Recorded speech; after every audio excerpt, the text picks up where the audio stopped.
हाय रे महंगाई, मुर्गी की कीमतों में रोज बरोज इजाफे से शहरी परेशान हो गए। मुर्गी खरीदना शहरियों के लिए मुश्किल हो गया। शहरी कहते हैं कोई चीज सस्ती नहीं, मुर्गी भी अब आम इंसान की पहुंच से दूर होती जा रही है। मुर्गी वाले समझ में नहीं आ रहा, बहुत महंगी चल रही है मुर्गी आजकल।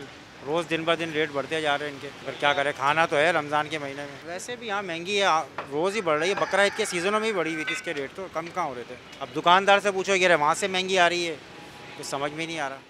मुर्गी के दाम महंगाई के हिसाब से मुर्गी के दाम मुनासिब चल रहे हैं। 650 रुपये फीड वगैरह, ये इस तरह की चीज़ें जो है महंगी हैं।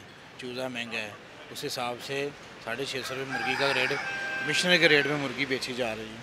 जो कमिश्नर रेट निकाला है ना 650 रुपये, आज का रेट इसके हिसाब से मुर्गी बेची जा रही है। हर चीज़ महंगी है, इसी का क्या, महल्ले में 10 रुपये कम है, यहाँ 10 रुपये और ज़्यादा है, बस खत्म। मुर्गी महंगी है, सस्ती है, मुर्गी महंगी है भाई। उसूलन तो पीछे से महंगी है मुर्गी। वजह ये है हर चीज़ महंगी है भाई, तो हमें खुद नहीं पता क्यों महंगी है। रेट के हिसाब से फीड वीड हर चीज़ महंगी है इसकी। बहुत फर्क पड़ रहा है, तेल में बहुत फर्क है। रमजान मुबारक में अक्सर डिशेस में मुर्गी का इस्तेमाल किया जाता है, जिस पर महंगाई बुरी तरह असरअंदाज है। कैमरामैन रशीद अलाने के साथ Zulfiqar Pirzada, metro one news, Karachi. Metro one news, हर पल की खबर।